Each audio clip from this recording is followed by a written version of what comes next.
Hello बच्चों, नमस्कार। स्वागत है आपका अगले लेक्चर में। इस लेक्चर में हम पढ़ेंगे रिलेशन बिटवीन केपी केसी, ठीक है, रिएक्शन कोएफिशिएंट वगैरह और फैक्टर्स अफेक्टिंग के, ठीक है। तो ध्यान से देखना जरा, रिलेशन बिटवीन केपी केसी के एक्स, वैसे तीनों के बीच में रिलेशन होता है। एक होता है केपी केसी के बीच में और एक होता है केपी और के एक्स के बीच में, तो तीनों के बीच में रिलेशन हो गया एक तरीके से। तो पहले मैं स्टार्ट करने जा रहा हूं केपी और केसी के बीच का रिलेशन। बेटा मुझे ये बताओ कि जो केमिकल रिएक्शन अपनी होती थी, जैसे alpha A plus beta B, इससे क्या बनता है, गामा सी गैस, है ना, प्लस डेल्टा डी। क्या आप मुझे इसके लिए केपी लिख के बता सकते हो? आपको आता है लिखना? कैसे लिखते हैं केपी, बताओ जरा। प्रेशर के फॉर्म में लास्ट टाइम पे सीखा था। KP is equal to partial pressure of C की power gamma, partial pressure of D की power delta upon partial pressure of A की पावर अल्फा और पार्शियल प्रेशर ऑफ बी की पावर बीटा। ऐसे ही लिखोगे आप, ठीक है। मतलब हर एक गैस का आप पार्शियल प्रेशर लिख लेते हो। क्या आपको आइडियल गैस इक्वेशन याद है? आइडियल गैस इक्वेशन का कभी नाम सुना है आप लोगों ने? गैस स्टेट वाले चैप्टर में बताया था मैंने, पीवी इक्वल टू एनआरटी होता है। ध्यान से देखना क्या होता है, पीवी इक्वल टू एनआरटी। मैं वॉल्यूम को इधर ले जा रहा हूं तो P is equal to N upon V R T लिख सकता हूं, और एन अपॉन वी को लिख रहा हूं कॉन्सेंट्रेशन सी आर टी, ठीक है। तो अगर मुझे एन अपॉन वी कॉन्सेंट्रेशन था, अगर मुझे प्रेशर ए का लिखना है तो मैं क्या करूंगा, कॉन्सेंट्रेशन ए की रख दूंगा एट सेम टेम्परेचर। टेम्परेचर यहां पर फिक्स रहता है ना, आर तो बचपन से ही कांस्टेंट होता है। तो मैं यहां पर क्या क्या लिख रहा हूं, ध्यान से देखना। मैं लिख रहा हूं पी ए, क्या लिखूंगा, C A R T. PB क्या लिखूंगा, C B R T. PC क्या लिखूंगा, सी सी आर टी। और पीडी क्या लिखूंगा, सी डी आर टी। मतलब concentration of A, B, C और डी। जिसको मैं ऐसे लिख सकता हूं, इसको मैं कैसे लिख सकता हूं, concentration of A R T. इसको क्या लिख सकता हूं, concentration of B R T. इसको क्या लिख सकता हूं बेटा, concentration of C R T. और लास्ट वाला concentration of D R T. ऐसे लिख सकता हूं मैं, सिंपल बिल्कुल। क्या करा मैंने, पीवी इक्वल टू एनआरटी लगा दिया, वॉल्यूम को नीचे ले गए, एन अपॉन वी हो गया कॉन्सेंट्रेशन, तो P is equal to CRT हो गया, सीधा सीधा। अब मैंने ए बी सी डी चारों के लिए, चार स्पीसी थी, दो रिएक्टेंट दो प्रोडक्ट, तो उनके लिए मैंने पीए पीवी पीसी पीडी लिख लिया। अब मैं क्या करूंगा, यहां पर ध्यान से देखना जरा, मैं इनको पीए को, पीबी को, पीसी को, पीडी को यहां पुट कर दूंगा। क्या आएगा देखना, KP is equal to, PC रख रहा हूं, पीसी क्या, कॉन्सेंट्रेशन ऑफ सीआरटी। ध्यान से देखते जाना, कॉन्सेंट्रेशन ऑफ सीआरटी, इसकी पावर गामा।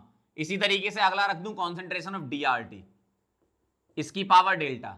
यही मैं पुट कर रहा हूं सीधे सीधे, है ना, divided by concentration of A RT की पावर अल्फा और कॉन्सेंट्रेशन ऑफ बी आरटी की पावर बीटा। ऐसे लिख सकता हूं मैं। अब मैं यहां से क्या कर रहा हूं, आरती को अलग कर देता हूं, ठीक है।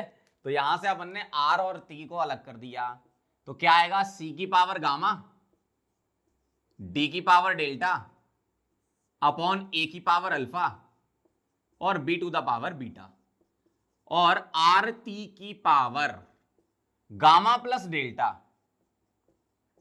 Minus alpha plus beta. ऐसे लिख सकता हूं मैं।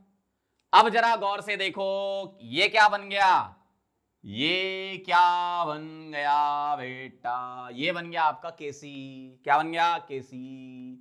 तो KP equal to KC RT की पावर, अब ध्यान से देखो, इसको मैं लिख सकता हूं डेल्टा एन जी। यस बिल्कुल लिख सकते हो। तो ये रिलेशन आ गया क्या, KP is equal to KC RT की पावर डेल्टा एन जी। अब यहां डिफरेंट केसेस हम बनाएंगे, क्या, केस वन। अच्छा, यहां पर मेन चीज यूनिट का भी ध्यान रखना आपको, केपी केसी आरटी की power delta N G. Delta N G तो आपका क्या है, आप नंबर ही होता है कोई एक, है ना। आर आप रखोगे 0.0821 मतलब 1/12, और टेम्परेचर केल्विन में यहां लिख देता हूं। इस इन क्वेश्चंस में आर होता है 0.0821, जिसको अपन 1/12 लिखते हैं लीटर एटीएम पर मोल केल्विन, और टेम्परेचर टी किसमें होता है, केल्विन में, ठीक है। ऐसा। अब केस वन में क्या लिख रहा हूं, ध्यान से देखना। मैं क्या ऐसा बोल सकता हूं कि अगर delta N G greater than zero है, ध्यान से सुनना, अगर delta N G greater than zero है तो यहां कुछ ना कुछ आएगा। सपोज यहां पर अपन बोल देते हैं 1, ग्रेटर देन जीरो मतलब 1 बोल देते हैं, तो KP equal to KC into R T आएगा। मतलब केसी में कुछ मल्टीप्लाई कर रहे हो तब जाके केपी आ रहा है, इसका मतलब मैं बोल सकता हूं केपी इज ग्रेटर देन केसी। इस टाइप के क्वेश्चन बहुत बार आते हैं एग्जाम में, जेई में और नीट में तो भर भर के। अगला केस 2, ध्यान से देखते जाना। केस 2, क्या मैं आपसे ऐसा बोल सकता हूं कि बताओ बेटा डेल्टा एन जी अगर लेस देन जीरो है, डेल्टा एन जी क्या है, अगर लेस देन जीरो है तो सपोज -1 ले लेता हूं मैं, तो आर टी की पावर -1 को क्या लिख सकता हूं, 1/RT। आरटी को इधर भेज दो तो KP into R T is equal to KC, मतलब केपी में कुछ मल्टीप्लाई करने पर केसी आ रहा है, मतलब केसी बड़ा है। सही बात है ना। अगला देखना जरा, केस नंबर 3। केस नंबर 3 क्या कहता है, अगर डेल्टा एन जी, अगर डेल्टा एन जी जीरो हुआ, अगर डेल्टा एन जी यहां जीरो कर दूं तो आरटी की पावर जीरो मतलब 1, तो केपी इज इक्वल टू क्या होगा, केसी होगा। समझ गए बात को। तो ये कहानी है इसकी। एक इंपॉर्टेंट केस यहां पर मैं बना रहा हूं, case number 4। If temperature is equal to 1/R, मतलब 12 केल्विन अगर बोल दूं, भाई 1/R क्या होगा, R क्या होता है 1/12, तो 1/R12। अगर टेम्परेचर 12 केल्विन हो जाएगा तो T को अगर मैं यहां 1/R रख दूंगा तो ये तो 1 बचेगा। 1 की पावर कुछ भी लगा दो 1 आता है, मतलब केपी इक्वल टू केसी, कुछ भी का मतलब यहां डेल्टा एन जी क्या होगा, या तो माइनस या जीरो या प्लस, है ना। तो ये मतलब हट जाएगा, ये 1 हो जाएगा, है ना। मतलब केपी और केसी क्या होंगे, बराबर होंगे। तो केपी क्या होगा, is equal to KC irrespective of the value of delta NG. फिर इस केस में आप डेल्टा एनजी कुछ भी ले लो, माइनस ले लो या जीरो ले लो या प्लस ले लो, अगर ये 1 हो गया अंदर तो कहानी खत्म है। मतलब हर केस में केपी इज इक्वल टू केसी आएगा अगर तुम्हारा टेम्परेचर 1/R है, यानी कि 12 केल्विन है तो ऐसा होगा। ठीक है, तो 3 केस ध्यान रखेंगे। इन 3 केसेस में टेम्परेचर 1/12 नहीं है, कुछ पर्टिकुलर टेम्परेचर दिया जाता है, usually 27 degree centigrade, 400 degree centigrade, 500, मतलब 1/12 नहीं होता। तो इन केसेस में टेम्परेचर आपको 1/12 नहीं मिलता है। अगर टेम्परेचर 1/R नहीं मिलता है, अगर टेम्परेचर तुम्हारा 1/R या 12 केल्विन होता है तो उस केस में केपी और केसी बराबर हो जाते हैं। समझ रहे बात को। तो मैंने क्या क्या बता दिया अभी तक आपको, केपी केसी का पूरा डेरिवेशन बता दिया। डेरिवेशन याद करने की जरूरत नहीं है, बस एक बार देखना था कि किस तरीके से ये इक्वेशन आती है। इस इक्वेशन को आपको ध्यान रखना है, ये मोस्ट इंपॉर्टेंट है। इस वाले पे स्टार लगा लो आप डायरेक्ट इक्वेशन को याद करो क्योंकि डायरेक्ट ही क्वेश्चन आता है ये वाला। ठीक है, आपको मेन कहां से फोकस करना है, KP equal to KC RT की पावर डेल्टा एनजी। ये तो डेरिवेशन है, आपकी इच्छा है, आप करना चाहो तो कर लो, मैं तो बोलूंगा कि छोड़ दो। आप यहां से करो start, KP equal to KC RT की पावर डेल्टा एनजी, और ये 4 केस होते हैं बस। इतना अगर आपको आता है तो इससे रिलेटेड आप क्वेश्चन बना लोगे। ठीक है, चलो नोट करो इसको, फिर आगे बढ़ते हैं। चलो बच्चों आगे बढ़ते हैं सेकंड पॉइंट पर। अब हम क्या पढ़ेंगे, केपी और केएक्स का रिलेशन पढ़ेंगे। तो ध्यान से देखना जरा, अगर मैं रिएक्शन ये लेता हूं alpha A plus beta B, सभी गैस ले लिए, ठीक है, gamma C plus delta D. अब ध्यान से देखना जरा, बहुत ध्यान से। केपी अगर लिखेंगे तो कैसे लिखेंगे, केपी जो हम लिखेंगे वो लिखेंगे पार्शियल प्रेशर ऑफ सी की power gamma, product upon reactant, है ना, पार्शियल प्रेशर ऑफ डी की power delta upon partial pressure of A की पावर अल्फा और पार्शियल प्रेशर ऑफ बी की पावर बीटा। ठीक है, अब ध्यान से देखना, आपको ये पता है क्या क्या पता है, partial pressure of the gas is equal to mole fraction of the gas into total pressure, ये जानते हो आप। अगर मैं यहां पर पार्शियल प्रेशर लिखूं किसके लिए, एबीसीडी के लिए, तो ध्यान से देखना मैं क्या लिख रहा हूं, पार्शियल प्रेशर ऑफ ए क्या लिखूंगा, मोल fraction of A into total pressure को मान लो पी मान लिया, पीटी को मैंने पी लिख दिया। वैसे ही मैं क्या लिखूंगा, PB is equal to mole fraction of B into P, PC is equal to mole fraction of C into B, Dalton's law partial pressure होता है पता है आपको, PD is equal to mole fraction of D into P. इनको मैं यहां put कर देता हूं तो कैसा दिखेगा, यहां पुट करने पर दिखेगा KP is equal to PC क्या आएगा, गामा सी इंटू पी, इसकी पावर गामा, सॉरी इसको गामा क्यों बोल रहा हूं मैं, एक्स सी बोलो, काई सी है एक्स सी, है ना, काई सी इंटू पी इसकी पावर गामा। ठीक है, ये गामा है। और क्या आएगा, काई डी या एक्स डी इंटू पी इसकी पावर डेल्टा अपॉन एक्स ए इंटू पी की पावर अल्फा और एक्स बी इंटू पी की पावर बीटा। सही लिखा है। अब मैं क्या कर रहा हूं यहां पे, ध्यान से देखेंगे, KP is equal to, P वाले टर्म अलग कर लो, पी वाले टर्म अलग कर लो, तो एक्स सी की पावर गामा, एक्स डी की पावर डेल्टा अपॉन एक्स ए की पावर अल्फा और एक्स बी की पावर बीटा, ये हो गया। और इंटू पी की पावर क्या रख दूंगा, gamma plus delta minus alpha plus beta. Clear? क्या ये के एक्स बन गया? यस बन गया। तो KP is equal to K X P की power delta N G, P की पावर डेल्टा एन जी। अब यहां पर हम केसेस बनाएंगे। क्या? सबसे पहले मैं लिख रहा हूं case 1, if P is greater than 1 ATM, अगर P 1 ATM से ज्यादा हुआ, और इसमें फिर केसेस डिफरेंट बनेंगे। क्या? If delta N G is greater than 0 तो KP is greater than K X. कैसे? अगर ग्रेटर देन 1 ATM है, सपोज मैंने यहां 10 ATM रख दिया और delta N G greater than 0 मतलब मान लो मैंने 1 रख दिया, तो KP is equal to K X into 10, मतलब के एक्स में 10 का गुणा करने पर केपी आ रहा है, मतलब केपी बड़ा है। इसी तरीके से डेल्टा एन जी अगर लेस देन 0 आ रहा है तो केपी क्या हो जाएगा, उल्टा हो जाएगा। अब क्यों? पी तुमने अब क्या रखा, पी तुमने 10 ही रखा, लेकिन डेल्टा एन जी -1 रख दिया, तो 1/10, तो अब 1/10 में 10 को इधर लागो, तो KP into 10 is equal to K X आ रहा है, तो ऐसा होगा।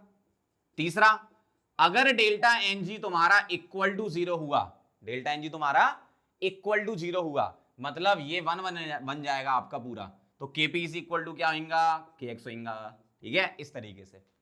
ऐसे ही मैं केस 2 बना रहा हूं यहां पे, ध्यान से देखना जरा। केस 2 क्या कहता है कि अगर तुम्हारा P लेस देन 1 ATM है, सपोज 0.1 ले लिया, 1 ATM से का मतलब 0.1 ले लिया, यहां पे ध्यान से देखते जाना। अगर मैंने यहां 0.1 ले लिया तो पहला point, delta N G greater than 0 तो KP is less than K X आएगा, चेक कर लेते हैं। अगर मैंने यहां P 0.1 ले लिया और delta N G greater than 0 मतलब 1 ले लिया, तो KP is equal to K X into 0.1 मतलब 1/10, 10 उधर जाएगा तो KP into 10 is equal to K X, मतलब के एक्स बड़ा है, क्योंकि केपी में 10 का मल्टीप्लाई करने पर ऐसा हो रहा है। सेकंड, अगर delta N G less than 0 हुआ तो केपी क्या हो जाएगा, ग्रेटर देन के एक्स हो जाएगा। क्यों? क्योंकि अगर तुमने यहां 0.1 लिया और उसकी पावर -1 लगा दी, delta N G less than 0 -1 लगा दी, तो 0.1 की पावर -1 मतलब 1/10 की पावर -1 मतलब क्या आ जाएगा, 10 आ जाएगा, मतलब केपी इज इक्वल टू 10 के एक्स, मतलब केपी बड़ा है। अगर डेल्टा एन जी तुम्हारा इक्वल टू 0 हुआ तो केपी इज इक्वल टू क्या होना है, के एक्स होना है। अगर ये इक्वल टू 0 हुआ तो KP is equal to K x होना है। एक केस और बना देता हूं मैं, क्या? Case 3, if P is equal to 1 ATM, P क्या है, 1 ATM, तो KP is equal to K X हमेशा ही होगा, चाहे तुम्हारा डेल्टा एन जी 0 हो या लेस देन 0 हो या ग्रेटर देन 0 हो। तो मैं लिख रहा हूं KP is equal to K X irrespective of the value of delta N G. ठीक है? तो ये कहानी थी जो मुझे बतानी थी। केपी और केसी का रिलेशन देख लिया हमने, केपी और केएक्स का रिलेशन, मतलब तीनों में रिलेशन आ गया। अब इससे रिलेटेड एग्जाम में डायरेक्ट क्वेश्चन आते हैं, पहले आप ये नोट करो, फिर मैं आपको क्वेश्चन सॉल्व करके बताऊंगा। एक एक क्वेश्चन ध्यान से देखना, सब सिखा दूंगा। ठीक है? नोट कर लो इसे। चलो बच्चों आगे बढ़ते हैं, आप कुछ क्वेश्चन कर लो तो कॉन्सेप्ट आपके क्लियर हो जाएंगे। ध्यान से देखना जरा, KP is greater than KC for, इन चारों रिएक्शन में चेक करना है केपी ग्रेटर देन केसी किसके लिए है। आप मुझे एक बार बताओ, कुछ टेम्परेचर वगैरह दिया है क्या इन्होंने? नहीं दिया ना, तो नॉर्मल कंडीशन ही हम लेंगे, मतलब ऐसा नहीं बोलेंगे कि टेम्परेचर 1/12 ले लें अपन, मतलब टेम्परेचर 12 ले लें अपन, 1/r ले लें, है ना, ऐसा नहीं करना। कुछ नहीं दिया तो टेम्परेचर अपन कुछ भी मान सकते हैं, बस 1/r मत मानना, 1/r मत मानना, 12 मत मानना, है ना। चलो आगे बढ़ते हैं। अब मुझे एक बार बताओ, KP is greater than KC कैसे होता है? ध्यान से देखो, KP is equal to KC RT की पावर डेल्टा एनजी। अगर डेल्टा एनजी तुम्हारा ग्रेटर देन 0 हुआ तभी तो केपी बड़ा होगा केसी से, सही बात है ना। तो तुम्हें सिर्फ ये चेक करना है कि डेल्टा एनजी किसका ज्यादा है, ग्रेटर देन 0 है। चेक करेंगे जरा, पहले वाले के लिए बताएंगे मुझे, बताइए इसका डेल्टा एनजी क्या आएगा, फर्स्ट वाले का 2 इधर है और -4 इधर, 3 और 1 4, मतलब -2। इधर डेल्टा एनजी बताएंगे, 2 इधर है और -1 और 1 2 इधर है, 0।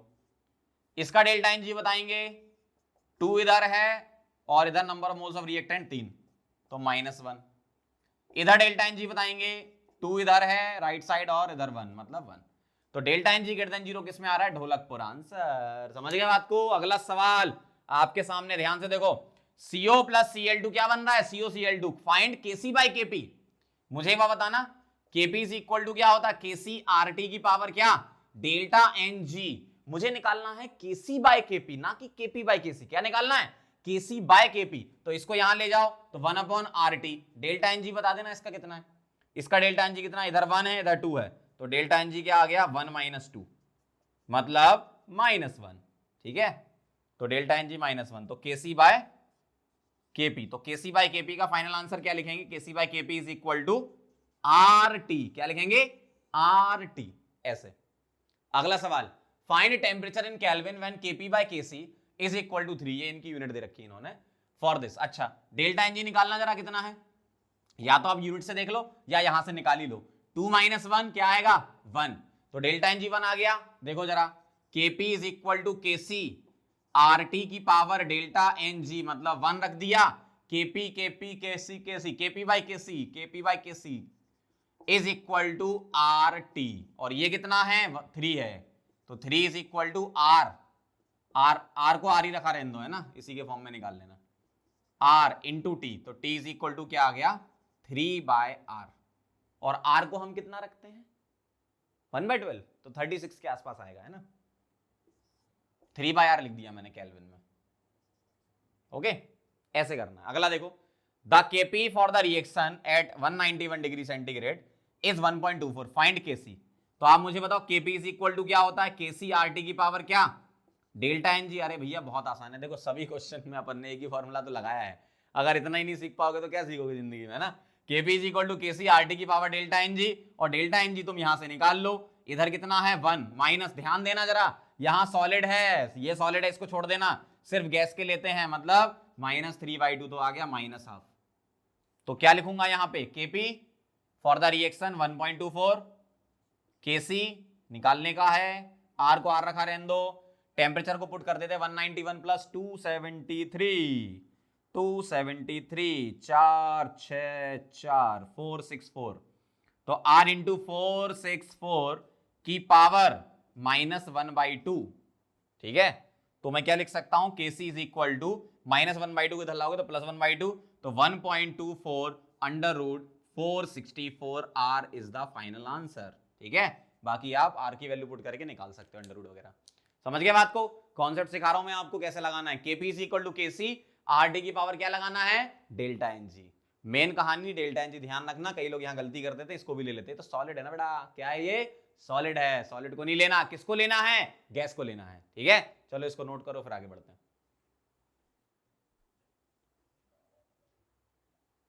चलो बच्चों आगे बढ़ते हैं अगले टॉपिक पर, एप्लीकेशन ऑफ के। बहुत ही सिंपल सा टॉपिक है, बहुत आसान सा टॉपिक है। जैसे मान लो मेरे पास एप्लीकेशन में हम कंपेयर करा क्या रहे हैं? Stability of reactant and product compare करा रहे हैं। मान लो रिएक्टेंट से प्रोडक्ट बन रहा है, आप मुझे इसका के लिख के बता सकते हो? के अगर आप के लिखोगे, चलो इन टर्म्स ऑफ कॉन्सेंट्रेशन लिख लो, आप चाहो तो इन टर्म्स ऑफ प्रेशर भी लिख सकते हो। इन टर्म्स ऑफ कॉन्सेंट्रेशन मान लो लिखा तुमने, तो concentration of P upon concentration of R, यही लिखोगे। अब मुझे एक बात बताओ, अगर केसी ज्यादा होगा तो कॉन्सेंट्रेशन ऑफ पी क्या होगी? ज्यादा होगी कॉन्सेंट्रेशन ऑफ आर के मुकाबले में। अगर केसी कम होगा तो कॉन्सेंट्रेशन ऑफ पी कम होगी, कॉन्सेंट्रेशन ऑफ आर ज्यादा होगी। ठीक है, अगर पी ज्यादा होगा तो आर कम होगा, और पी कम होगा तो आर ज्यादा होगा। तो अपन सीधा सीधा ऐसा नहीं बोल सकते, अगर केसी तुम्हारा ज्यादा है तो प्रोडक्ट ज्यादा है और रिएक्टेंट कम है। सही बात है ना? अगर केसी तुम्हारा कम है तो रिएक्टेंट ज्यादा है, प्रोडक्ट कम है, ये बात भी सही है। तो आप ध्यान से देखना, एक लाइन जो लिख रहा हूं, क्या? अगर के ज्यादा तो प्रोडक्ट ज्यादा, अगर के कम तो रिएक्टेंट ज्यादा। सही बात है, ये बोल सकता हूं मैं। देखो, अगर के ज्यादा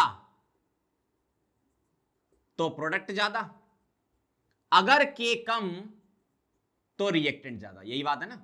मतलब अगर तुम्हारा के ज्यादा है तो रिएक्शन फॉरवर्ड डायरेक्शन की तरफ मोर रहेगी, और अगर तुम्हारा के कम है तो रिएक्शन बैकवर्ड डायरेक्शन की तरफ रहेगी। मतलब मैं ये पॉइंट ध्यान रख के कुछ क्वेश्चन कर सकता हूं। जैसे इस क्वेश्चन को ध्यान से देखो, क्या बोला है? Which one oxide is more stable? Oxide कौन से हैं? यही है ना ऑक्साइड। तो ये स्टेबल है कि ये स्टेबल है, मतलब रिएक्शन पीछे की तरफ रहे, रिएक्शन पीछे की तरफ रहे इसका मतलब के क्या रहे, कम, और के कम रहे इसका मतलब इसका के कम है, इसका मतलब इसका ऑक्साइड ज्यादा स्टेबल होगा।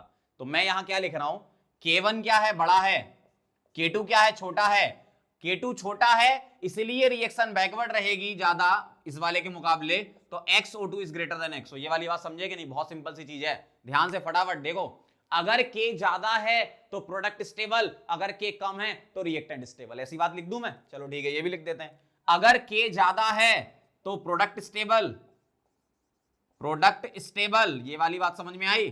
K ज्यादा प्रोडक्ट क्यों स्टेबल, क्योंकि उसकी कॉन्सेंट्रेशन ज्यादा होगी। K कम है तो रिएक्टेंट स्टेबल। अब बात क्लियर, अब तो समझ गए होगे, ठीक है। अगर K ज्यादा है तो प्रोडक्ट स्टेबल, K कम है तो रिएक्टेंट स्टेबल। तो अगर इन दोनों की स्टेबिलिटी कंपेयर करानी है तो ये ज्यादा स्टेबल है इससे, तो यही तो मैंने लिखा है ना, तो यही क्या है, स्टेबिलिटी। अगला सवाल आपके सामने, in which of the following reaction product is more stable, बताओ जरा। प्रोडक्ट स्टेबल मतलब K क्या होना चाहिए, ज्यादा, तो क्या होगा, प्रोडक्ट स्टेबल होगा। क्या होगा बेटा, प्रोडक्ट स्टेबल होगा। बताओ जरा इन चारों को देख के K किसका ज्यादा है। यहां है 2.3 इंटू 10 की पावर -2 है, यहां 2 इंटू 10 की पावर 2 मतलब 200, ये 294 और ये 1.4 इंटू 10 की पावर -3, चमकता हुआ आंसर C। भाई K सबसे ज्यादा इसी का है ना। अगर इसी क्वेश्चन में बोलते कि प्रोडक्ट किसका सबसे कम स्टेबल है तो बताओ आंसर क्या होगा, सोचो, सवाल फिर से बोलूं, प्रोडक्ट सबसे कम स्टेबल किस में है, जिसका K सबसे कम होगा तो आंसर ये हो जाता। प्रोडक्ट सबसे ज्यादा स्टेबल किस में है, इसमें, तो ये आंसर ये है। तो बहुत आसान होता है इस टाइप के क्वेश्चन करना। तो एप्लीकेशन ऑफ K से रिलेटेड बता पाओगे, रिएक्टेंट ज्यादा स्टेबल की प्रोडक्ट ज्यादा स्टेबल, K की वैल्यू देख लो, K ज्यादा प्रोडक्ट स्टेबल, K कम रिएक्टेंट स्टेबल, खत्म कहानी, नोट कर लो इसी बात पे। चलो बच्चों आगे बढ़ते हैं अगले टॉपिक पर। अगला टॉपिक है हमारा रिएक्शन कोशेंट Q।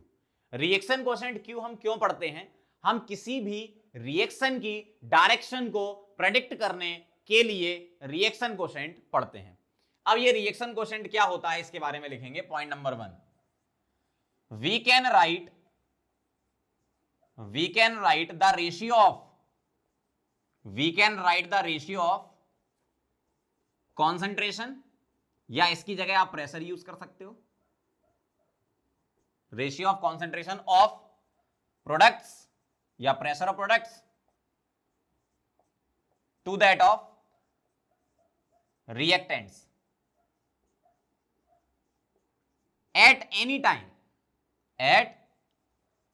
टाइम।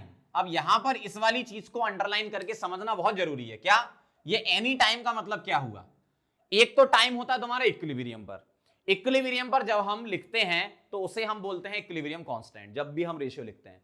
अगर इक्विलिब्रियम के अलावा कोई और टाइम आ जाए तो उस टाइम पर अगर आप कॉन्सेंट्रेशन लिखते हो तो वो इक्विलिब्रियम की नहीं होती हैं, तो उस टाइम के रेशियो को बोलते हैं रिएक्शन कोसेंट। जैसे अगर मेरे पास एक रिएक्शन है अल्फा ए, ध्यान से समझना, plus beta B, gamma C plus delta D, मैंने सभी क्या ले लिए, गैस ले लिए, ठीक है। बहुत ध्यान से समझना इस टॉपिक को, सिंपल है लेकिन थोड़ा सा लगता है लोगों को खतरनाक सा, मुझे तो पता नहीं क्यों लगता है, सिंपल ही है भाई, है ना। ए बी सी डी, ध्यान से देखेंगे मैं क्या लिख रहा हूं इसके लिए, कॉन्सेंट्रेशन ऑफ सी इसकी power gamma, concentration of D इसकी power delta, upon concentration of A इसकी पावर अल्फा, और कॉन्सेंट्रेशन ऑफ बी इसकी पावर बीटा। तो मैंने क्या लिखा, concentration of product upon concentration of reactant लिखा। तो इसको अगर मैं सपोज इसको अगर मैं केसी बोलूंगा तो आप ये बोलोगे कि सर ये जो कॉन्सेंट्रेशन है किसकी, ए की, बी की, सी की एंड डी की कॉन्सेंट्रेशन, ये कहां की है, एट इक्विलिब्रियम। ध्यान रखना ये बहुत इंपॉर्टेंट चीज लिखी है मैंने यहां पर, बहुत ध्यान से इसको पढ़ना। अगर मैं ऐसा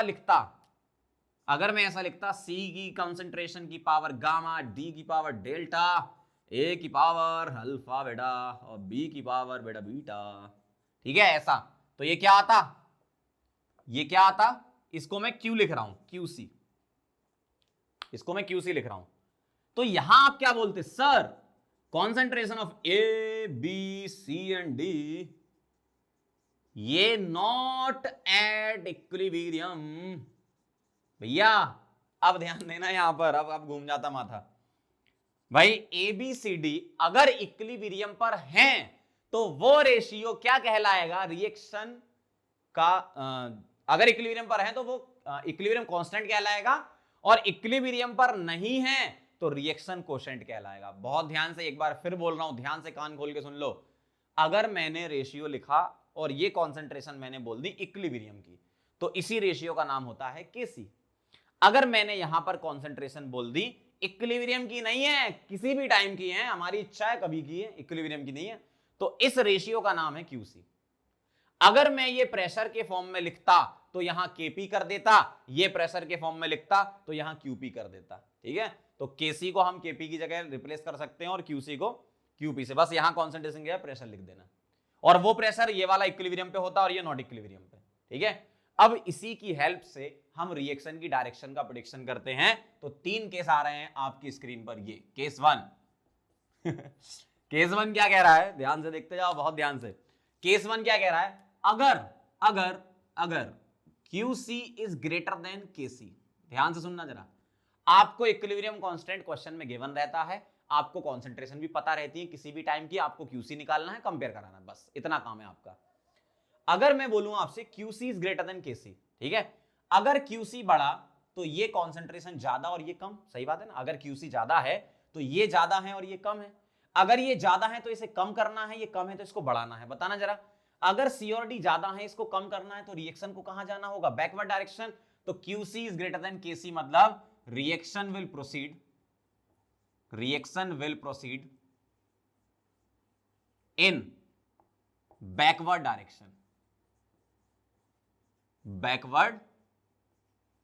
डायरेक्शन, समझ गया बात को, फिर सुन लो। तुमने क्या बोला, QC बड़ा है KC से, अगर QC बड़ा है तो ये बड़ा है, ये छोटा है, ये बड़ा है तो इसको कम करना है, ये छोटा है तो इसको बढ़ाना है। ये कम कब होगा, ये कब बढ़ेगा, जब रिएक्शन बैकवर्ड डायरेक्शन जाएगी। अगला केस 2, बहुत ध्यान से समझेंगे इस बात को।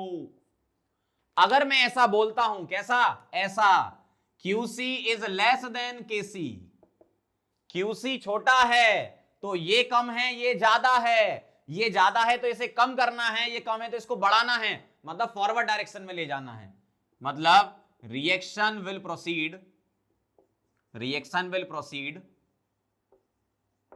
In forward direction.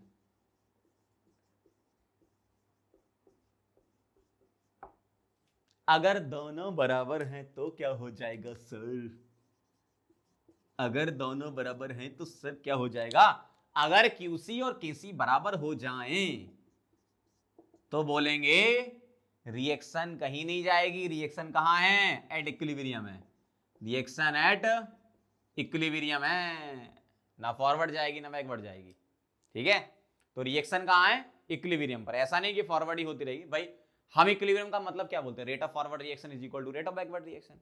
अब यहाँ रेट ऑफ फॉरवर्ड रिएक्शन अगर ज्यादा हो जाएगी बैकवर्ड से तो हम बोल देंगे फॉरवर्ड डायरेक्शन में प्रोसीड कर रही है, रेट ऑफ बैकवर्ड अगर ज्यादा हो जाएगी फॉरवर्ड से तो हम बोल देंगे बैकवर्ड में प्रोसीड कर रही है। इसका मतलब ये नहीं रिएक्शन एट इक्विलिब्रियम मतलब ये नहीं होता कि रुक गई भाई, यार अपन ने पॉइंट भी तो लिखे थे, क्या, डायनेमिक इन नेचर, भैया dynamic in nature, reaction equilibrium पर है, इसी का मतलब ये है कि फॉरवर्ड की रेट और बैकवर्ड की रेट बराबर है। इसका कतई मतलब ये नहीं है, और मैंने भाई कभी नहीं बोला कि इक्विलिब्रियम का मतलब रुक गया, rate of forward is equal to बेटा रेट ऑफ बैकवर्ड, तो इक्विलिब्रियम होता है। अगर ऐसा है तो फॉरवर्ड की रेट डोमिनेट कर रही है, ऐसा है तो बैकवर्ड की रेट डोमिनेट कर रही है, ये है। लेकिन equilibrium always dynamic in nature, ये ध्यान रखना। समझ गए बात को, कहानी कैसे कंपेयर कराना आपको QC KC, आप KC की जगह KP ले सकते हो और QC की जगह QP ले सकते हो, बस यहां पर आपको प्रेशर रखने पड़ेंगे। ठीक है, चलो इसको नोट करो, फिर क्वेश्चन करके बता देता हूं, समझ जाओगे यार, कितना आसान है ये, नोट करो।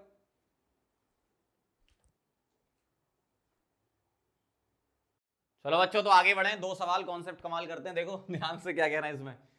Find QC and predict the direction of equilibrium. ये रिएक्शन दे रखी है, सभी गैस हैं, KC दिया, बहुत अच्छी बात है, मोल दिया है सभी का 0.001 मोल, 1 लीटर फ्लास्क दिया है। अब मुझे एक बात बताओ, कहीं ऐसा लिखा है कि ये इक्विलिब्रियम पे नहीं ना, मतलब ये चाह रहे हैं कि आप QC निकालें, क्यों, KC तो दे रखा है, तो मुझे क्या करना है, इससे QC निकालना है। तो बताएं जरा, QC इज इक्वल टू क्या लिखूंगा मैं इसके लिए, कॉन्सेंट्रेशन ऑफ SO3 का whole square divided by concentration of SO2 की पावर 2 और कॉन्सेंट्रेशन ऑफ O2। अब ध्यान से देखना जरा, SO3 SO2 और O2 की कॉन्सेंट्रेशन क्या आएगी, सेम ही आएगी ना, क्यों, मोल सेम है और 1 लीटर फ्लास्क है, तो कॉन्सेंट्रेशन मोल अपॉन वॉल्यूम निकालोगे तो वॉल्यूम 1 लीटर ही है ना, इसका मतलब 0.001 इसका होल स्क्वायर अपॉन 0.001 इसका भी होल स्क्वायर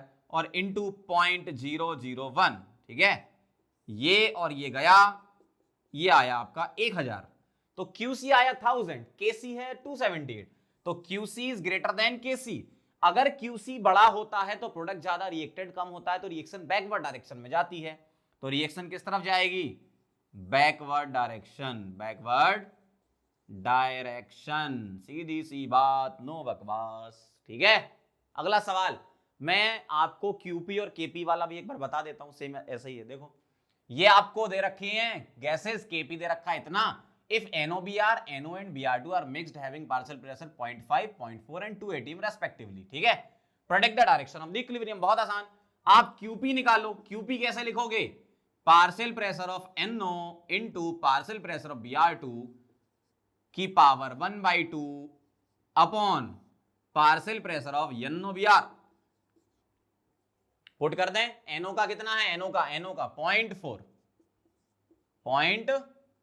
NO का 0.4 है, और Br2 का कितना है 280 m, 2 की पावर 1/2 अपॉन NOBr का कितना है 0.5 अपॉन 0.5, इसको आप सॉल्व करोगे, ये 4/5 हो जाएगा आपका और ये हो जाएगा आपका 1.4142, ठीक है, 1.4 लेके सॉल्व कर लो तो 1.13 के आसपास आता है ये, ठीक है, इतना आएगा, और KP कितना दिया है 0.15, तो QP क्या है, बड़ा है किससे, KP से, इसका मतलब क्या बोलूंगा, reaction will proceed in backward direction. तो सवाल को कैसे करना है, थ्योरी के साथ साथ मैं आपको क्वेश्चन भी करके इसलिए बताता हूं, वरना मैं तो क्या करूंगा, सीधे सीधे थ्योरी पढ़ा दूंगा तो चैप्टर तो आपके कब तक खत्म हो चुके होते ये सारे। मेन फोकस हमारा क्या है, कॉन्सेप्ट सीखो, साथ में न्यूमेरिकल भी लगाओ, कॉन्सेप्ट स्ट्रॉन्ग करो, मतलब क्वेश्चन गलत नहीं होना चाहिए एग्जाम में, ठीक है। ऐसा कभी मत करना कि बस सीधा सीधा थ्योरी पढ़े जा रहे हो, सवाल कभी लगा ही नहीं रहो, तो सवाल भी साथ साथ में लगाना चाहिए आपको मेरे ख्याल से, ठीक है, मतलब ऐसा सभी का ही ख्याल होगा, तो सवाल भी मैं साथ साथ आपको क्वेश्चन इसलिए करवाते जाता हूं ताकि कॉन्सेप्ट भी आपकी क्लैरिटी हो जाए, ठीक है। चलो इसको नोट करो, फिर आगे बढ़ते हैं। चलो बच्चों, तो आगे बढ़ते हैं और अगला टॉपिक पढ़ते हैं, फैक्टर्स अफेक्टिंग के। बहुत ही इंपॉर्टेंट फैक्टर है जो मैं आपको पढ़ाऊंगा, मतलब मैक्सिमम क्वेश्चन अगर फैक्टर्स अफेक्टिंग से आए हैं तो पहला वाले पॉइंट से बहुत सारे क्वेश्चन आए, ध्यान से देखना जरा। फैक्टर्स अफेक्टिंग के में जो पहला डिस्कस करने जा रहे हैं हम, नंबर 1, वो क्या है, वो है stoichiometry, stoichiometry of the reaction. बहुत ध्यान से समझना, stoichiometry of the reaction, reaction की स्टोइकियोमेट्री को चेंज करने पर किस तरीके से इक्विलिब्रियम कांस्टेंट चेंज होता है। इसमें डिफरेंट केसेस में आपके लिए बना के लाया हूं। केस 1 जो है वो क्या कहता है, केस 1 ये कहता है कि अगर कोई रिएक्शन है, सपोज रिएक्शन है A से B, ध्यान से देखना जरा, रिएक्शन क्या है A से B, इसके लिए कुछ इक्विलिब्रियम कांस्टेंट K1 दे रखा है आपको, तो आपसे बोलते हैं कि रिएक्शन को अगर रिवर्स कर दें, रिएक्शन को रिवर्स करने का मतलब क्या है बेटा, रिएक्शन को रिवर्स कर दें मतलब B से A बना दें तो नया इक्विलिब्रियम कांस्टेंट K2 है, तो बताओ दोनों में क्या रिलेशन है। बहुत आसान है, अगर मैं K1 लिखूंगा तो क्या लिखूंगा, यहां से concentration of B upon concentration of A, यहां से क्या लिखूंगा, concentration of A upon concentration of B, तो ये एक दूसरे के रेसिप्रोकल है ना, मतलब क्या लिखूंगा मैं, K2 is equal to 1 upon K1। जैसे फॉरवर्ड रिएक्शन के लिए मान लो इक्विलिब्रियम कांस्टेंट 100 दिया है, तो अगर मैं रिएक्शन को पलट दूं तो इक्विलिब्रियम कांस्टेंट क्या हो जाएगा, अगर मैं उल्टी रिएक्शन ले लूं बैकवर्ड तो इक्विलिब्रियम कांस्टेंट क्या हो जाएगा 1/100। बहुत आसान है, तो रिएक्शन को पलटने पर, रिएक्शन को पलटने पर इक्विलिब्रियम कांस्टेंट भी पलट जाते हैं, ठीक है। अगला देखना जरा, केस 2, बहुत ध्यान से। केस 2 क्या कहता है कि अगर मेरे पास एक रिएक्शन है A से B, इसका इक्विलिब्रियम कांस्टेंट मैंने K1 ले लिया, अगर मैं किसी कोफिशिएंट से मल्टीप्लाई करता हूं, सपोज स्मॉल a से मल्टीप्लाई करता हूं स्मॉल a से, तो बताओ K2 नया क्या होगा, दोनों लिख के देख लेते हैं। अगर मैं K1 लिखूंगा तो क्या लिखूंगा, B डिवाइडेड बाय A, और अगर K2 लिखूंगा तो क्या लिखूंगा, B की पावर A अपॉन A की पावर A। ध्यान से देखो जरा, मैंने A से मल्टीप्लाई किया तो A पावर आ जाएगी, मतलब B अपॉन A को मैं यहां से K1 पुट कर सकता हूं इस जगह। इसका मतलब K2 क्या आ गया आपका, K2 आ गया K1 की पावर A। मतलब आप किसी कोफिशिएंट से मल्टीप्लाई करते हो तो इक्विलिब्रियम कांस्टेंट में पावर लगा देना। जैसे आपसे बोले 2 का मल्टीप्लाई कर दिया तो नया इक्विलिब्रियम कांस्टेंट K1 स्क्वायर, 3 का K1 क्यूब, 4 का K1 की पावर 4, 10 का मल्टीप्लाई K1 की पावर 10, ऐसे होता है। तो बहुत ही आसान होता है, ठीक है। अब इसी से ही रिलेटेड एक ऐसा है कि आप बोलोगे सर यहां मैंने किसी कोफिशिएंट से मल्टीप्लाई किया मान लो A से, तो अगर आप डिवाइड करोगे तो क्या होगा, एक बार बताऊं, किसी से डिवाइड करने का मतलब है उसके 1 अपॉन से मल्टीप्लाई। जैसे ध्यान से देखना जरा, बहुत ही सही केस है ये। केस 3 तो जबरदस्ती बनाने वाला केस है, एक्चुअल में वो केस 2 ही है। ध्यान से देखना, केस 3 क्या आएगा, A से B, ध्यान से देखो A से B, इसका इक्विलिब्रियम कांस्टेंट क्या है बेटा, K1। अगर मैं आपसे ये बोलूं मैंने इसमें किसी कोफिशिएंट से डिवाइड कर दिया तो A से डिवाइड करने का मतलब मैं ये बोल सकता हूं क्या कि 1 अपॉन A से मल्टीप्लाई कर दिया, बात तो बराबर ही है।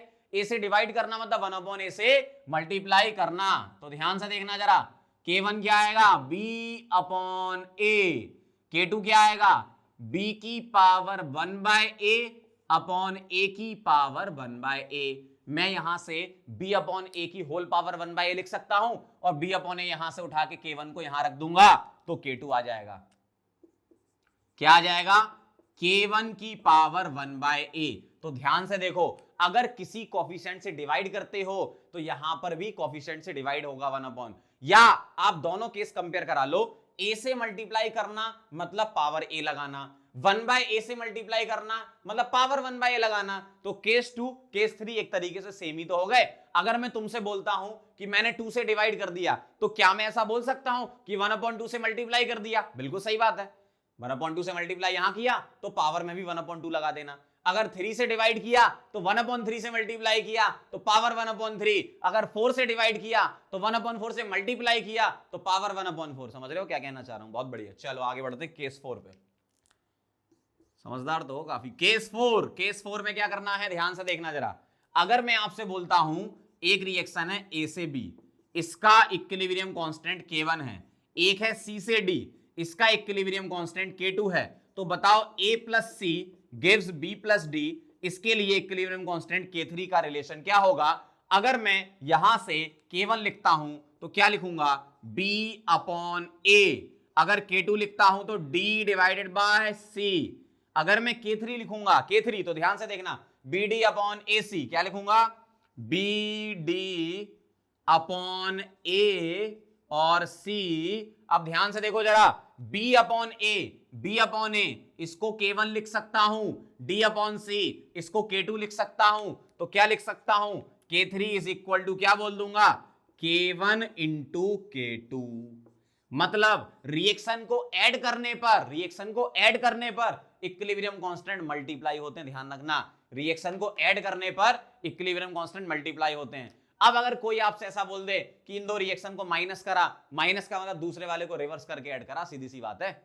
अगर मैं इन दोनों रिएक्शन को माइनस करके लिखूंगा तो माइनस तो वैसे भी हम रिएक्शन में रिप्रेजेंट नहीं करते, मतलब इसको पलट के ऐड कर दो। तो जैसे मान लो आपसे बोला गया, ध्यान से देखना जरा, एक और केस बना देते हैं, केस 4 का ही पार्ट है, केस 4 भी एक तरीके से जबरदस्ती बनाया हुआ केस है। ध्यान से देखना, अगर मैं तुमसे बोलता हूं क्या कि A से B K1 है, ठीक है, C से D K2 है, तो बताओ A प्लस D, ध्यान से देखना, gives B plus C, K3 क्या होगा बताना जरा। अब तो डायरेक्ट बता सकते हो, कैसे, इसको अगर मैं पलट दूं तो 1/K2 और इसमें ऐड कर दूं 1 वाले में तो ये बन जाएगी। बहुत ध्यान से दिमाग लगा लो, क्या, इसको अगर मैंने पलट दिया तो D से C, ठीक है, तो 1/K2 उसका नया इक्विलिब्रियम कांस्टेंट, और फिर दोनों को ऐड किया तो ये बन जाएगा। मतलब ऐड करने का मतलब क्या करना है, मल्टीप्लाई, किसको, K1 को किसके साथ, सेकंड वाले के रिवर्स के साथ, मतलब 1/K2 के साथ।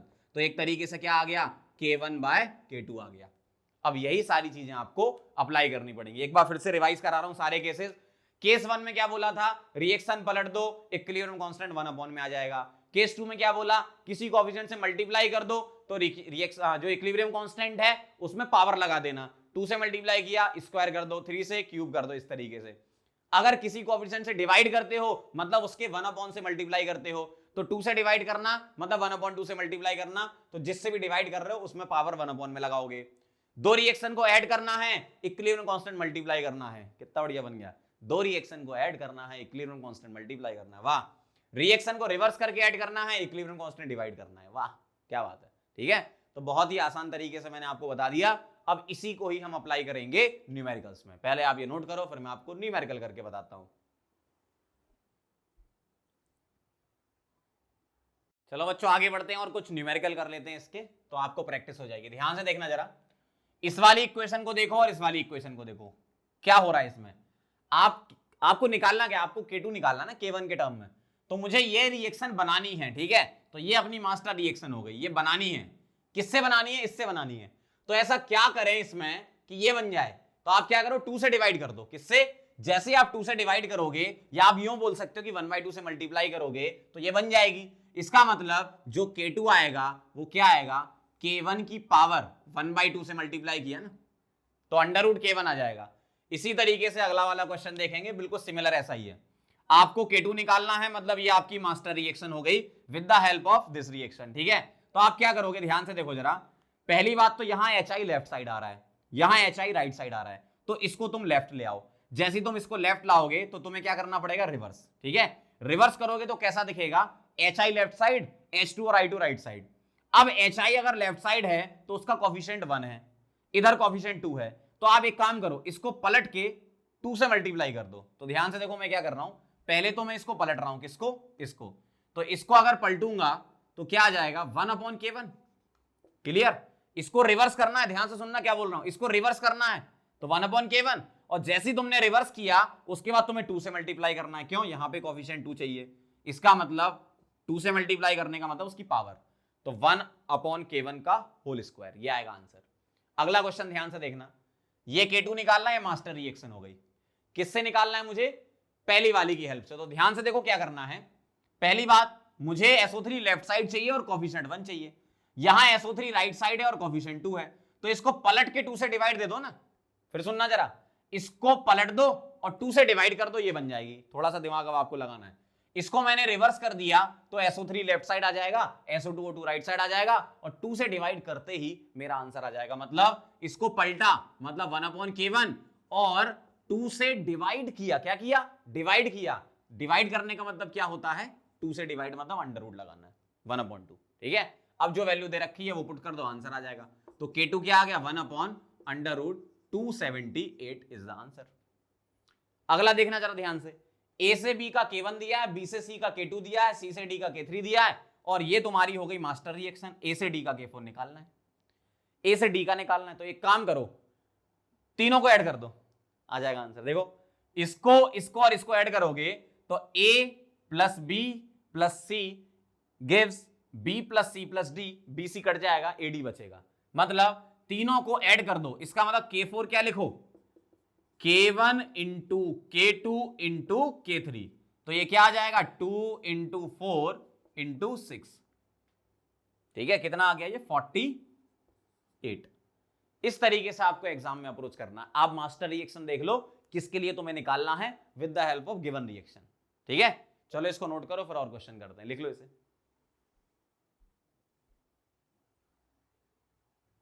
चलो बच्चों आगे बढ़ते हैं, 2 क्वेश्चन और समझ लो तो सारी कहानी समझ जाओगे फैक्टर्स अफेक्टिंग K में स्टोइकियोमेट्री से रिलेटेड। ध्यान से देखना जरा, इस रिएक्शन के लिए K1 बोला है, इसके लिए K2, इसके लिए K3 और इसके लिए K4 आपको निकालना है in terms of K1 K2 K3। Clear बात। अब ध्यान से देखो, जब कभी भी इस टाइप से थोड़ा बड़ा सा क्वेश्चन आपको दिखे तो आप सबसे पहले आइडेंटिफाई करो मास्टर रिएक्शन क्या है।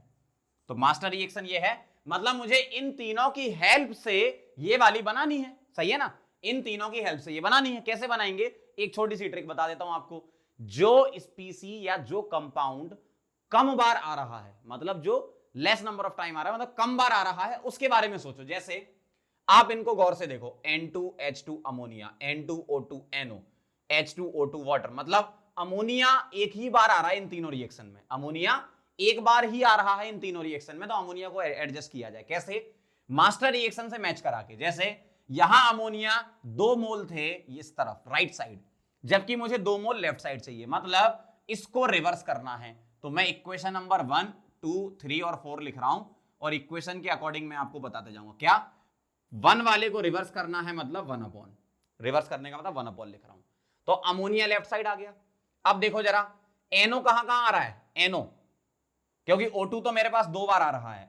NO पे चलो, NO यहां आ रहा है, राइट साइड आ रहा है, 2 NO 2 NO, मतलब इसको ऐसे ही रखना है। तो 2 को सिंपल ऐसे ही रखो और इनको ऐड कर दो, क्योंकि राइट साइड रखना है तो ऐड ही करेंगे ना उसके बाद। अब क्या करना है, थर्ड वाली रिएक्शन को गौर से देखो, H2O कितनी बार आ रहा है, यहां पर 3, यहां 3 H2O आ रहा है और यहां H2O एक बार ही आ रहा है, लेकिन उसको मैं मल्टीप्लाई करूंगा, ठीक है।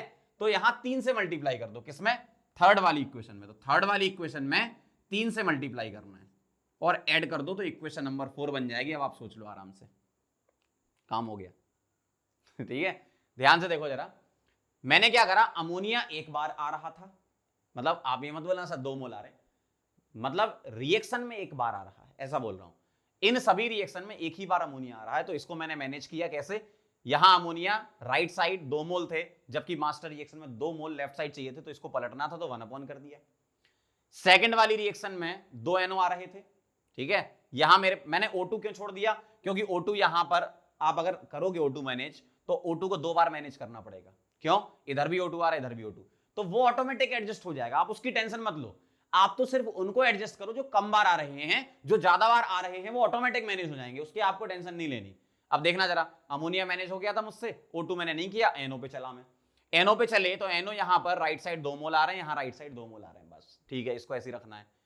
3 वाटर आ गए, यहां पर एक ही वाटर है, वाटर कहीं आ नहीं रहा, तो यहां 3 से मल्टीप्लाई कर दिया, सबको ऐड कर दिया, काम हो गया। देखो रिवर्स करने पर इक्विलिब्रियम कांस्टेंट 1 अपॉन होता है, ऐड करने पर रिएक्शन को मल्टीप्लाई होता है, 2 मतलब K2, फिर से ऐड करने पर मल्टीप्लाई होता है।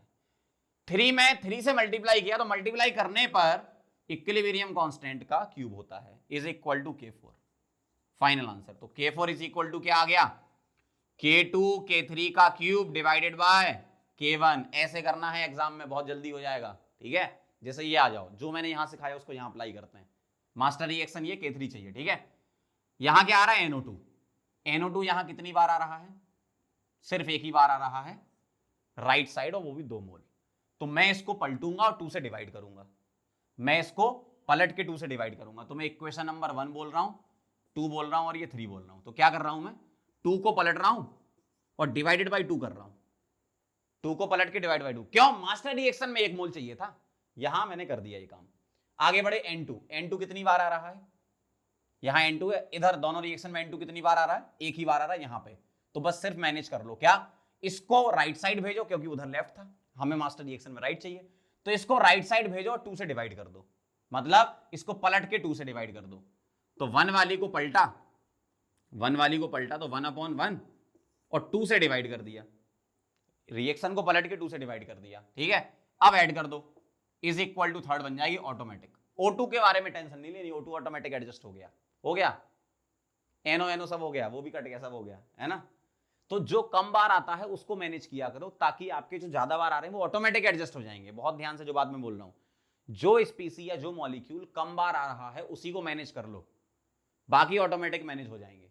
चलो आगे बढ़ो, 2 से पहले तो रिवर्स करना है, इक्वेशन नंबर 2 को रिवर्स करा तो 1 अपॉन K2, रिवर्स किया और 2 से डिवाइड किया तो क्या आएगा, अंडर रूट आएगा।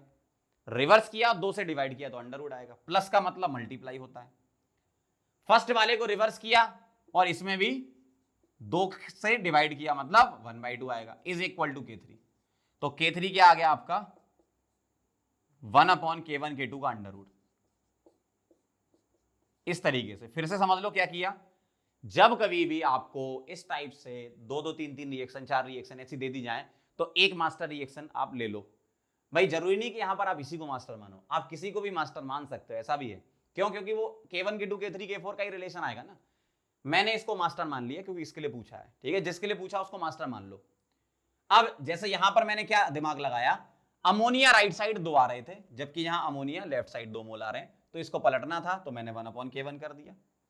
यहां पर मैं आगे बढ़ा, O2, यहां O2 मुझे 2 बार देखा, चलो छोड़ो इसको, आगे बढ़ो। NO यहां पर है राइट साइड, और इधर तीनों रिएक्शन में NO राइट साइड, 2 मोल है, 2 मोल, कुछ नहीं छेड़ना, सीधा K2 रख दो, मतलब सेकंड रिएक्शन वैसी रखी। आगे बढ़े, इधर वाटर मिला, मुझे यहां भी वाटर चाहिए, मतलब यहां वाटर चाहिए तो यहां भी वाटर चाहिए, वही राइट साइड, कितने 3 मोल, तो मैं 3 से मल्टीप्लाई करूंगा, वही किया मैंने, सिंपल। वैसे ही मैंने यहां पर अप्लाई किया, क्या, यहां से शुरू करो, मास्टर रिएक्शन से स्टार्ट किया करो, फिर सुनो, मास्टर रिएक्शन से स्टार्ट किया करो, NO2 से तुमने शुरू किया, यहां NO2 आ रहा है, इधर देखना जरा NO2 कहां आ रहा है, इधर आ रहा है, कितने 2 मोल, तो इसको पलट दो और 2 से डिवाइड कर दो तो 1 मोल NO2 आ जाएगा। आपको ये बनानी है, इनकी हेल्प से ये बनानी है, ठीक है। आगे बढ़े, N2 हाफ आ रहा है, N2 यहां 1 मोल आ रहा है, जबकि यहां राइट साइड आ रहा है, यहां लेफ्ट साइड, तो पलट के 2 से डिवाइड कर दिया तो हाफ N2 बन जाएगा, बस। बाकी O2 और NO ऑटोमेटिक एडजस्ट हो गए वो, है ना। इस तरीके से आप अप्रोच किया करो, क्वेश्चन जल्दी बनेगा आपसे। ओके, चलो इसको नोट करो, फिर आगे बढ़ते हैं। चलो बच्चों आगे बढ़ते हैं सेकंड फैक्टर पर, टेम्परेचर पर। ध्यान से देखना जरा क्या वेरिएशन होता है। एक इक्वेशन होती है log K2 बाई K1, ध्यान से देखना जरा, log K2 बाय K1, और यहां log बेस 10 होता है delta H upon 2.303 R 1 upon T1 minus 1 upon T2। अब यहां लोगों को कंफ्यूजन होता है कि सर T1 पहले आता है कि T2। K2 बाय K1, यहां जिससे एंड हो रहा है ना, वहीं यहां से शुरू करो। K2 बाय K1 1 पे एंड हो रहा है तो यहां 1 से शुरू करो, ठीक है। अब ये इक्वेशन क्या बताती है, ये बताती है टेम्परेचर के साथ इक्विलिब्रियम कांस्टेंट का क्या रिलेशन है। देखो जरा, तो मैं यहां पर लिख रहा हूं क्या रिलेशन है, at temperature T1 equilibrium constant क्या है बेटा, K1, at temperature T2 equilibrium constant is K2, ठीक है। R है तुम्हारा यहां पर गैस कांस्टेंट, ठीक है, वो डिपेंड करता है डेल्टा H की वैल्यू पर, और डेल्टा H क्या होता है, डेल्टा H होता है हीट ऑफ रिएक्शन, क्या होता है, हीट ऑफ रिएक्शन। और ऐसा बोलते हैं कि डेल्टा H अगर नेगेटिव है, जैसे -100 -200, तो होती है एक्सोथर्मिक रिएक्शन। कैसी, एक्सोथर्मिक रिएक्शन। और अगर डेल्टा H तुम्हारा पॉजिटिव है तो बेटा उसको बोलते हैं एंडोथर्मिक रिएक्शन। ये आपको पता होंगे रिएक्शन क्या होती है। एक्सोथर्मिक का मतलब हीट निकलना, एंडोथर्मिक मतलब हीट एब्जॉर्ब होना, heat release heat absorb, exothermic endothermic, delta H negative delta H positive. तो ये बहुत इंपॉर्टेंट पॉइंट है, इसको ध्यान रखने की जरूरत है। अब वापस आते हैं यहां पर, अगर तुम्हारा डेल्टा H जूल्स में है, किसमें, जूल्स में, तो R की वैल्यू होगी 25/3, ये किसमें है, जूल पर मोल केल्विन। अगर तुम्हारा डेल्टा H कैलोरी में है तो 2 लेना है, कैलोरी पर मोल केल्विन, ठीक है। टेम्परेचर आपके जो है वो केल्विन में है, ये ध्यान रखना, ठीक है। तो ये सारी कहानी इससे रिलेटेड हो गई। अब इसका हम इंप्लीमेंटेशन कैसे करेंगे टेम्परेचर के साथ। जैसे मान लो आपने ऐसा बोला, मैं 2 केस बना रहा हूं। Case 1 exothermic reaction, exothermic reaction मतलब डेल्टा H क्या होना चाहिए तुम्हारा, नेगेटिव। अगर एक्सोथर्मिक रिएक्शन है और आप टेम्परेचर बढ़ा रहे हो, मतलब T1 कम है और T2 ज्यादा, ध्यान से सुनना, अगर एक्सोथर्मिक है और टेम्परेचर बढ़ा रहे हो तो कैसा दिखेगा, बहुत ध्यान से देखना जरा। T1 छोटा है, T2 बड़ा है, बहुत ध्यान से सुनना, T1 छोटा है, T2 बड़ा है, T1 छोटा है, T2 बड़ा है। अगर T2 बड़ा है तो 1/T2 तो छोटा होगा ना, आप अपनी तरफ से कुछ वैल्यू ले लो। मान लो ये 100 केल्विन और ये 200 केल्विन, सपोज ये 100 केल्विन, ये 200 केल्विन, ठीक है। तो 1/200 छोटा होगा, 1/100 बड़ा होगा। इसका मतलब ये वैल्यू पॉजिटिव होगी, इसके अंदर ये जो ब्रैकेट लिखा है, ये वैल्यू क्या होगी, पॉजिटिव। डेल्टा H तो बाहर नेगेटिव है, क्यों, एक्सोथर्मिक रिएक्शन ले रहे हो। इसका मतलब log K2 बाय K1, ध्यान से सुनना, log K2 बाय K1 जो होगा, डेल्टा H क्या होगा, नेगेटिव, ठीक है, ध्यान से सुनना, डेल्टा H नेगेटिव, और उसके मल्टीप्लिकेशन में ये वैल्यू क्या आएगी, पॉजिटिव, तो ओवरऑल वैल्यू क्या आएगी, नेगेटिव।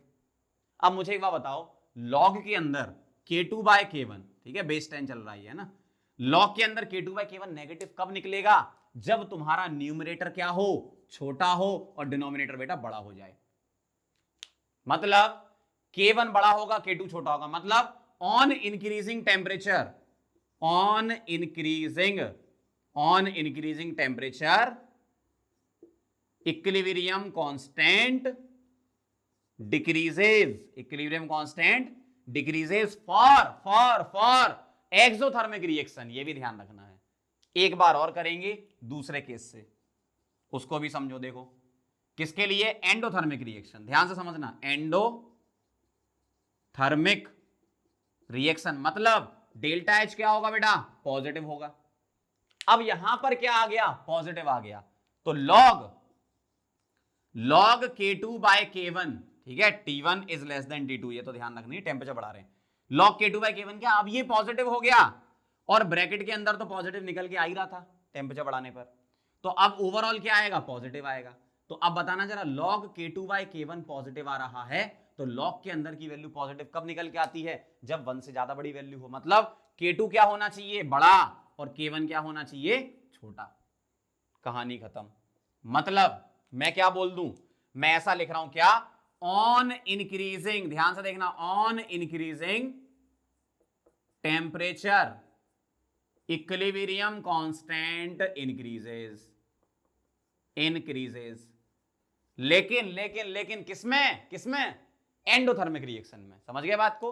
तो एक्सोथर्मिक में इक्विलिब्रियम कांस्टेंट डिक्रीज होता है, एंडोथर्मिक में इक्विलिब्रियम कांस्टेंट इंक्रीज होता है। क्यों ऐसा होता है, T1 कम T2 ज्यादा, तो ये वैल्यू प्लस निकलनी है। अब कहानी डेल्टा एच पे डिपेंड करेगी, आर तो देखो पॉजिटिव ही होता है ना, तो डेल्टा एच अगर तुम्हारा नेगेटिव होता तो नेगेटिव इंटू पॉजिटिव क्या होता है, नेगेटिव। तो लॉग के अंदर नेगेटिव कब निकल के आता है, जब लॉग के अंदर जो वैल्यू है वो 1 से कम हो। 1 से कम होने का मतलब K2 बाय K1 1 से कम कब आएगा, जब K2 छोटा होगा और K1 बड़ा होगा। इसी का जस्ट अपोजिट यहां हो गया। अब तुम्हारा डेल्टा एच पॉजिटिव हो गया, तो ओवरऑल वैल्यू पॉजिटिव निकल के आएगी, और लॉग के अंदर पॉजिटिव कब आता है, जब न्यूमरेटर बड़ा और डिनोमिनेटर छोटा होता है। समझ गए बात को, इसका मतलब K2 बड़ा K1 छोटा। तो ऑन इंक्रीजिंग टेम्परेचर, ये बहुत इंपॉर्टेंट पॉइंट है, इक्विलिब्रियम कांस्टेंट डिक्रीज भी हो सकता है और इंक्रीज भी हो सकता है। एक्सोथर्मिक में डिक्रीज होता है, एंडो में इंक्रीज होता है, और रिएक्शन में आपको पता चलता ही है, बता देते हैं कि एंडोथर्मिक है कि एक्सोथर्मिक है। समझ गए बात को, चलो इसको नोट करो। अब इससे रिलेटेड एक बहुत ही इंपॉर्टेंट पॉइंट मैं आपको समझाने जा रहा हूं, पहले ये नोट कर लो। चलो बच्चों आगे बढ़ते हैं, बहुत ही इंपॉर्टेंट पॉइंट के बारे में बात कर रहे हैं, बहुत ध्यान से लिखना। इक्विलिब्रियम कांस्टेंट कौन से वाले, Kp एंड Kc, डिपेंड्स, ध्यान से लिखना, depends only on the temperature, temperature पर डिपेंड करते हैं। आप बोलोगे सर डिपेंडेंसी तो आपने फैक्टर्स बताया था, स्टोइकियोमेट्री, देखो स्टोइकियोमेट्री पे तो करते ही हैं, लेकिन टेम्परेचर पे डिपेंड करते हैं। अगर मैं कुछ इफेक्ट्स ऐसे ले लूं, जैसे अपने प्रेशर हो गया, वॉल्यूम हो गया, टेम्परेचर हो गया, कॉन्सेंट्रेशन हो गया, अगर इनमें कंपेयर कराएं तो उनमें से सिर्फ किस पे डिपेंड करता है, टेम्परेचर पे डिपेंड करता है। अभी अपन ने देख भी लिया है। सेकंड पॉइंट क्या, सेकंड पॉइंट में लिख रहा हूं, but Kx depends on pressure, लेकिन वो तभी करेगा व्हेन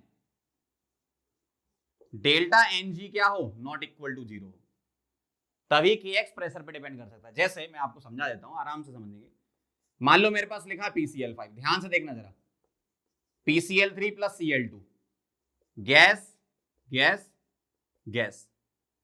ठीक है। अब ध्यान से देखना, इसका डेल्टा Ng क्या है, ग्रेटर देन 0 है। क्यों, यहां 1 प्लस 1 2 और यहां 1, तो डेल्टा Ng ऐसे निकालते हैं ना, यहां 2 और यहां 1, तो डेल्टा Ng बेटा ग्रेटर देन 0 है। ध्यान से सुनना, Kp is equal to Kx, P की पावर डेल्टा Ng, हम जानते हैं, हमें पता है पहले से। तो Kx P की पावर डेल्टा Ng क्या, ग्रेटर देन 0 मतलब 1 है। भाई यहां का जो डेल्टा Ng क्या है, 1 लिख लेता हूं, है ना, ग्रेटर देन 0 1 है।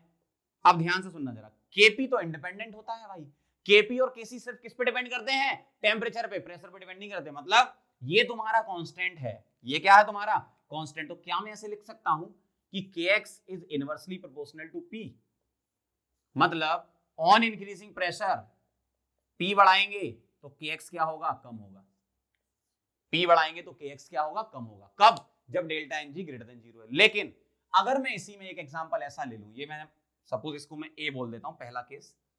सेकंड, अगर मैं ऐसा ले लेता, ध्यान से देखते जाना, N2 प्लस 3H2, सारा समझ में आएगा, 2NH3, बताओ जरा इसका डेल्टा Ng क्या है, ठीक है, ये सारे के सारे गैस ही होते हैं, तो इसका डेल्टा Ng क्या है, यहां 2 लिखा है, यहां 3 और 1 4, तो 2 माइनस 4 कितना हो गया, 2 माइनस 4 कितना होता है, -2 है ना। यहां ये गैस लिखे हैं, यहां भी चलो लिख ही लो, गैस गैस, यहां 2 मोल थे और रिएक्टेंट की तरफ 4 मोल थे, तो डेल्टा एन जी कितना हो गया -2। अब देखना जरा, Kp is equal to Kx p की पावर -2, सही है। अब Kp तो कांस्टेंट है, इसका मतलब मैं ऐसा लिख सकता हूं क्या Kx is inversely proportional to, या p की पावर -2 को उधर ले जाओ, मतलब directly proportional to p square बोल दो सीधा, सही ना। Kp तो कांस्टेंट है, या p की पावर -2 मतलब 1/p स्क्वायर उधर चला जाएगा, इतनी तो मैथ्स आती है आपको। मतलब Kx is directly proportional to p square, मतलब p बढ़ाने पर Kx बढ़ेगा। तो ये ध्यान रखना कि Kx जो होता है वो किस पे डिपेंड करता है, प्रेशर पे भी डिपेंड करता है, जबकि Kp और Kc किस पे डिपेंड करते हैं, ओनली ऑन द टेम्परेचर, वो प्रेशर पे डिपेंड नहीं करते हैं। यहां पर मैं पॉइंट भी लिख देता हूं, 2 पॉइंट ये लिख लिए थे। तीसरा, Kp and Kc are independent of pressure, volume, concentration, catalyst, ETC, जो भी आप फैक्टर सोच लो सबसे इंडिपेंडेंट है, बस सिर्फ एक ही बात पे डिपेंड करता है, ओनली ऑन द टेम्परेचर। आप बोलोगे सर एक बात बताओ, आप बोल रहे हो कॉन्सेंट्रेशन के तो इंडिपेंडेंट कैसे लिख सकते हो, क्यों? क्योंकि आपने Kp और Kc तो निकाला है पीछे कॉन्सेंट्रेशन के टर्म में। अरे भैया, जरूरी नहीं कि Kc का एक्सप्रेशन मैंने प्रोडक्ट की कॉन्सेंट्रेशन अपॉन रिएक्टेंट की कॉन्सेंट्रेशन लिखा है तो उस पर डिपेंड करेगा। एक बात बताओ, अगर प्रोडक्ट की कॉन्सेंट्रेशन बढ़ेगी तो रिएक्टेंट की कॉन्सेंट्रेशन, भाई फॉरवर्ड रिएक्शन में रेट जो जा रहा है और बैकवर्ड रिएक्शन में जो रेट जा रहा है, इक्विलिब्रियम तभी होता है जब फॉरवर्ड रिएक्शन की रेट और बैकवर्ड रिएक्शन की रेट क्या हो जाए, बराबर हो जाए, ठीक है। इसलिए वो सिर्फ और सिर्फ टेम्परेचर पर डिपेंड करता है कि कौन सी वाली फॉरवर्ड जा रही है, कौन सी बैकवर्ड जा रही है। अभी पीछे अपन ने कराया कंपेयर, टेम्परेचर बढ़ाने पर K बढ़ भी रहा है और कम भी हो रहा है ना। समझ गए बात को? एक बार फिर से देख लो जरा, इक्विलिब्रियम कांस्टेंट Kp और Kc किस बात पे डिपेंड करते हैं, सिर्फ टेम्परेचर पे। Kx प्रेशर पे भी डिपेंड करता है, मतलब अगर तुम्हारा delta N G not zero, अगर देखो डेल्टा एन जी जीरो है तो P की पावर यहाँ डेल्टा एन जी जीरो रख दोगे तो वैसे भी हट जाएगा, मतलब Kp के x बराबर ही हो जाएंगे एक तरीके से। मतलब डेल्टा एन जी जब नॉट जीरो है तब क्या हो सकता है, या तो ग्रेटर देन जीरो या less than zero. Greater than zero का पूरा इस तरीके से सॉल्व करा अपन ने, ये 1 पुट करा, मतलब Kp कांस्टेंट था तो Kx क्या आ गया, प्रेशर के इनवर्सली। P बढ़ाने पर Kx कम हो रहा है, जबकि यहाँ पर क्या आ रहा था, -2 आ रहा था, तो ये उधर जाके P स्क्वायर हो जाता, तो P बढ़ाने पर Kx बढ़ रहा था। तो ये ध्यान रखना, Kx प्रेशर पर भी डिपेंड करता है। Kp and Kc are independent of pressure, volume, concentration, catalyst, सारे के सारे फैक्टर, ठीक है। तो ये कहानी थी जो मुझे बतानी थी इस लेक्चर में। अब हम मिलेंगे नेक्स्ट लेक्चर में, अच्छे तरीके से इनके नोट्स बनाते जाओ और जो जो क्वेश्चन मैंने कराए हैं उनको बढ़िया तरीके से आप सॉल्व करो, और रिवीजन बहुत जरूरी है, रिवीजन बहुत अच्छे से किया करो आप लोग। रिवीजन जब तक नहीं करोगे तब तक केमिस्ट्री में कुछ नहीं होने वाला, इवन फिजिक्स, मैथ्स, बायो में भी ऐसे ही होता है, लेकिन केमिस्ट्री में रिवीजन बार बार रिवीजन बहुत जरूरी होता है ना। चलो इसको नोट करो, फिर मिलते हैं नेक्स्ट लेक्चर में।